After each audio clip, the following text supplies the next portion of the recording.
Las 2 de la tarde en punto, bienvenidas, bienvenidos a este corte informativo. Hoy es viernes 1 de diciembre, ya en el último mes de este 2023. Soy Citlali Pérez y en los próximos minutos le presentaré la información más reciente del Poder Judicial de la Federación. Antes que nada, saludo a mi compañera Nidia Díaz, quien nos apoya en la interpretación en lengua de señas mexicana. Nidia, buenas tardes. Ahora sí, comenzamos. La implementación de la justicia digital debe cuidar que sea accesible para todos y que no discrimine a ningún sector de la población, afirmó la ministra presidenta Norma Lucía Piña. La Suprema Corte no solo sirve de contrapeso al poder, también protege los derechos de las personas, afirmó el ministro Javier Lainez. Los protocolos y manuales de actuación de la Corte son herramientas para la promoción y defensa de los derechos humanos. En Aguascalientes, la ministra presidenta de la Suprema Corte, Norma Lucía Piña Hernández, inauguró los trabajos de la 18ª Asamblea General Ordinaria de la Asociación Mexicana de Impartidores de Justicia, AMIJ. Dijo que deben estar muy alertas sobre los posibles problemas con la digitalización de justicia, pues no se debe olvidar que las personas no tienen acceso a esa tecnología. Por ejemplo, en lo más inmediato, que nuestros portales y sistemas sean accesibles para todas las personas. ¿Cómo vamos a hacer para que las personas con discapacidad puedan utilizar las ventajas de participar en un juicio en línea? No podemos descuidar los aspectos de igualdad y no discriminación que son columna vertebral del derecho de acceso a la justicia. Acompañada por los ministros Luis María Aguilar Morales y Jorge Mario Pardo Rebolledo, la presidenta de la Corte llamó a reflexionar sobre las oportunidades y retos de la vida digital, pues la inteligencia artificial carece de criterio moral propio, ya que, dijo, son los humanos quienes debemos dotar con los más altos ideales de justicia. Porque en esta era que vivimos es imposible no pensar en la interacción entre el derecho de acceso a la justicia en condiciones de igualdad y progresividad y los avances tecnológicos, las oportunidades y los retos de la vida digital que se expanden cada vez más en cada uno de los aspectos de nuestra vida, con un muy marcado enfoque intergeneracional.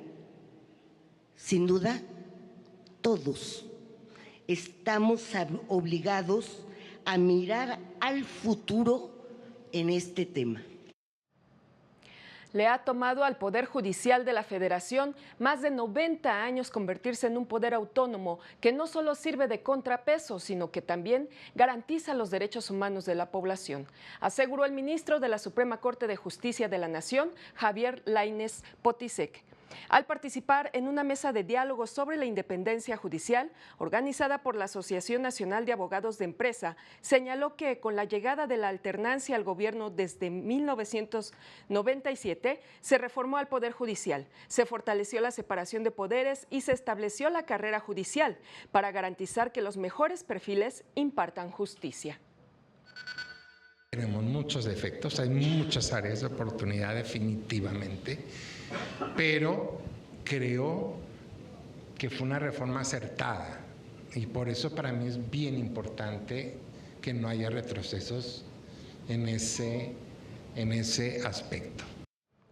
Y en otros temas, la Suprema Corte publicó la sentencia del Pleno en la acción de inconstitucionalidad 55/2023, en la que invalidó disposiciones de leyes de ingresos de diversos municipios del estado de Morelos, mismas que preveían el pago de contribuciones por la búsqueda de información y documentos en sus archivos, lo que resultaba violatorio del principio de proporcionalidad tributaria, pues la tarifa establecida no guardaba una relación razonable con el costo del servicio y los materiales utilizados.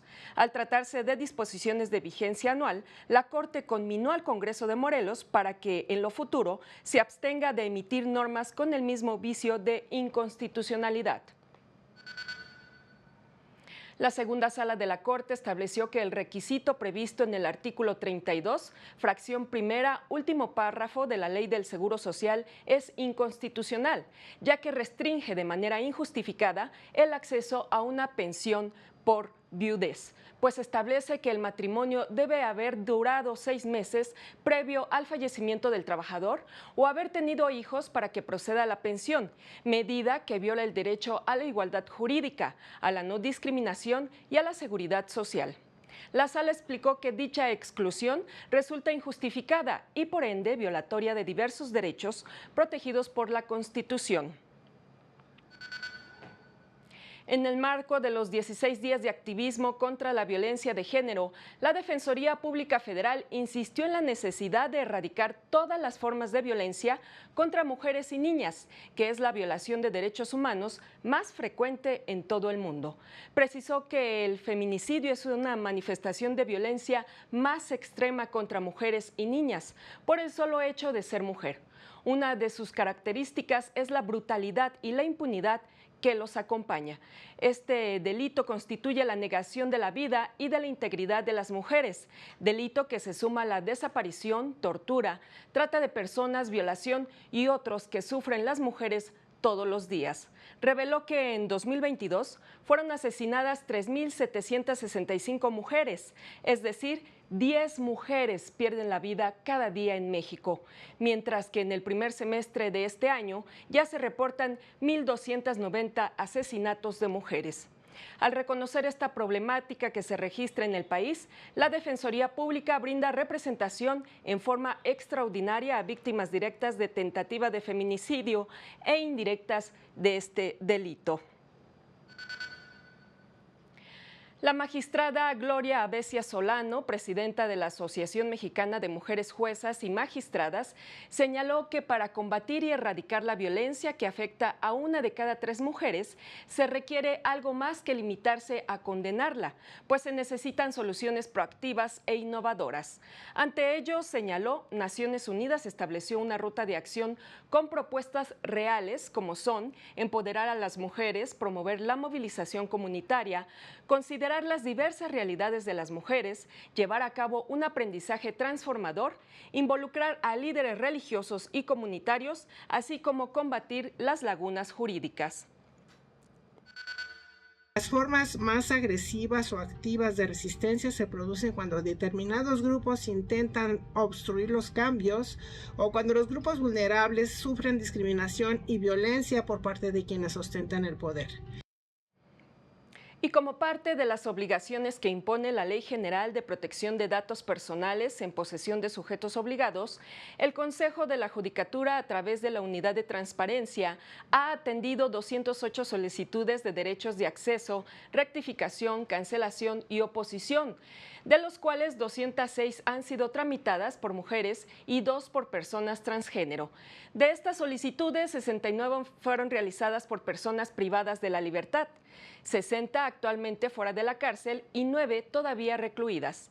Además, 69 fueron tramitadas por personas en situación de vulnerabilidad, de las cuales 60 fueron realizadas por mujeres y 9 por mujeres adultas y mayores y mujeres extranjeras bajo algún proceso judicial. Vamos a una pausa, será muy breve, ya regresamos.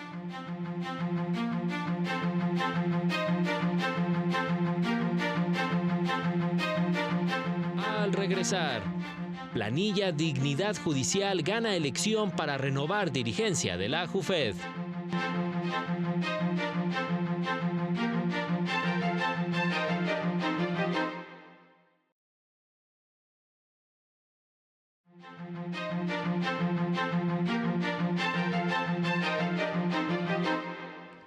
Dos de la tarde con 10 minutos. Gracias por continuar con nosotros. Le tenemos más información. En el marco de la FIL Guadalajara 2023 se presentaron diversas colecciones y protocolos editados por la Suprema Corte. La Suprema Corte de Justicia busca mantenerse cercana a la sociedad mediante publicaciones que fortalezcan la cultura de la legalidad.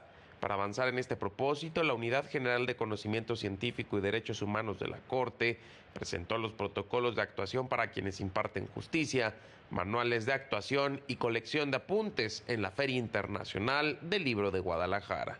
Nuestra labor es poder ofrecer herramientas que permitan y que sirvan para la promoción y defensa de derechos humanos, para la continua capacitación, para la construcción de esta utopía de verdad, de dignidad y plenitud y libertad de todas las personas, ¿no? La intención, explicaron, es impulsar a las personas a actuar como defensoras de derechos fundamentales. Porque no se requiere que alguien esté haciendo una labor continuada, sino basta con que en algún momento dado, por alguna acción, esté promoviendo y defendiendo estos derechos humanos, ¿no? Invitaron a las personas interesadas a consultar estos materiales tanto en las versiones impresas como en las digitales, que están a disposición del público de forma gratuita en el sitio web de la Suprema Corte. Para el canal del Poder Judicial de la Federación, Mario López Peña. En el marco de la Feria Internacional del Libro se presentó la serie internacional de televisión TV Morfosis, foro de discusión que reúne especialistas, académicos e investigadores para reflexionar sobre contenidos audiovisuales, periodismo digital y el impacto del desarrollo tecnológico. En esta nueva temporada lleva por título Más allá de la inteligencia artificial, de los microrrelatos a las macronarrativas. Llama a la reflexión sobre los nuevos actores del mundo informático, en el que confluyen influencers, plataformas over the top y la inteligencia artificial en el mundo del entretenimiento audiovisual. La simbiosis entre plataformas e influencers está transformando lo que vemos, desafiando la narrativa y redefiniendo las reglas de la participación del público en la creación de historias. Entonces, hoy tenemos no que imaginar ese mundo, que empezarlo a vivir con responsabilidad, atendiendo los desafíos que implica el cuidado de nuestra privacidad, de nuestros datos personales. Y en otras noticias, la presidenta municipal de Tepic, Nayarit, Geraldine Ponce Méndez, usó indebidamente recursos públicos y vulneró la veda electoral, así como los principios de equidad, imparcialidad y neutralidad, al difundir en sus redes sociales una encuesta que otorgaba ventaja a la ex candidata por la gubernatura del Estado de México, Delfina Gómez, determinó la Sala Regional Especializada del Tribunal Electoral. La falta fue atribuida tanto a la alcaldesa como a la encargada de sus redes sociales y se multó a Delfina Gómez y a los partidos Verde, Morena y PT, ya que se beneficiaron indebidamente de dicha publicación.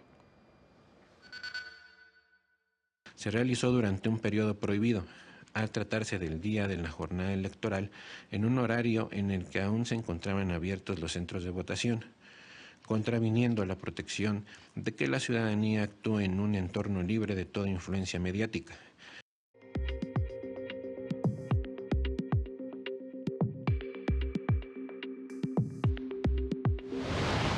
La Comisión Nacional de Tribunales Superiores de Justicia llevó a cabo la 13ª reunión de la Red de Escuelas Judiciales, en la que se analizaron los retos para la implementación del nuevo Código Nacional de Procedimientos Civiles y Familiares.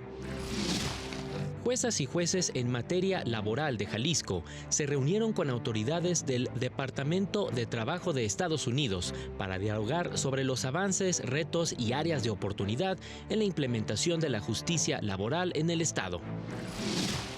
Con el propósito de fortalecer el servicio a mujeres en situación de violencia, personal del Poder Judicial de Baja California atendió la capacitación para el registro de las órdenes de protección ante el Banco Nacional de Datos e Información sobre casos de violencia contra las mujeres. Especialistas impartieron una conferencia en el Poder Judicial de Nayarit en la que visibilizaron la necesidad de contar con redes de apoyo familiar y políticas públicas para una efectiva reinserción social de las mujeres en situación de prisión preventiva. Para el canal del Poder Judicial de la Federación, Jesús Daza. La planilla Dignidad Judicial, encabezada por el magistrado Daniel Sánchez Montalvo, ganó la elección para renovar la dirigencia de la JOFET. Dicha agrupación dio a conocer que en la jornada electoral, que se desarrolló en un marco democrático, profesional y de respeto, participó el 68.21% del padrón de juezas y jueces asociados. El nuevo comité directivo de la JOFET, cuyo nuevo director será el magistrado Daniel Sánchez Montalvo y la subdirectora, la jueza Juana Fuentes Velázquez, asumirá funciones a partir del 1 de enero de 2024 y culminará su encargo el 31 de diciembre de 2025. En la elección ejercieron su derecho al sufragio 974 personas juzgadoras, de los cuales 465 fueron votos para la planilla triunfadora Dignidad y Justicia, 283 para la planilla Juzgadores Unidos para la Mejora y Acción y 226 para la planilla Unidad Digna e Independencia. La Sala Regional Monterrey del Tribunal Electoral revocó los lineamientos de reelección para el proceso electoral en curso, emitidos por el Instituto Electoral de Tamaulipas. Lo anterior al revocar una sentencia del Tribunal Electoral de aquella entidad que desestimaba la impugnación del partido Morena al considerar que no había una afectación concreta a sus derechos políticos. Sin embargo, la Sala ordenó estudiar el fondo de los agravios expuestos por el partido. Por lo tanto, si Morena, en su impugnación local, hizo valer argumentos a fin de señalar que el acuerdo primigeniamente controvertido era contrario a la regularidad constitucional, el tribunal local debió estudiar de fondo dichos planteamientos y Por su parte, la Sala Regional Ciudad de México del Tribunal Electoral ordenó al Tribunal Electoral de Guerrero modificar los lineamientos para el registro de candidaturas para las elecciones de diputaciones y ayuntamientos en el proceso electoral en curso. Al modificar una sentencia del Tribunal Electoral de aquella entidad, la Sala señaló que se negó la participación y representación de las comunidades afromexicanas e indígenas que habitan en el estado. Radica en que el tribunal local, al negar la participación de las representaciones indígena y afromexicana en la etapa de verificación de la autoscripción de las candidaturas, soslayó los fines de la acción afirmativa ordenada por esta sala regional. Antes de despedirnos, le informo que el Senado de la República recibió la nueva propuesta del presidente de la República para designar a una ministra de la Suprema Corte, en la cual repite a Lenia Batres Guadarrama y a Berta Alcalde Luján, a quienes se suma Heréndira Cruz Villegas Fuentes, jefa de la Unidad de Asuntos Jurídicos de la Secretaría de Cultura. Así concluimos esta emisión. Soy Citlali Pérez. Lo invito a mantenerse en la señal del canal del Poder Judicial de la Federación y a seguir a las 19:30 horas nuestro avance informativo y a las 20:30 el noticiero nocturno. Este sábado a las 18:30 horas siga Semanario Judicial, resumen de noticias del Poder Judicial de la Federación, con su repetición el domingo a las 10:30 de la mañana. Gracias por su atención, que tenga una excelente tarde. Hasta pronto.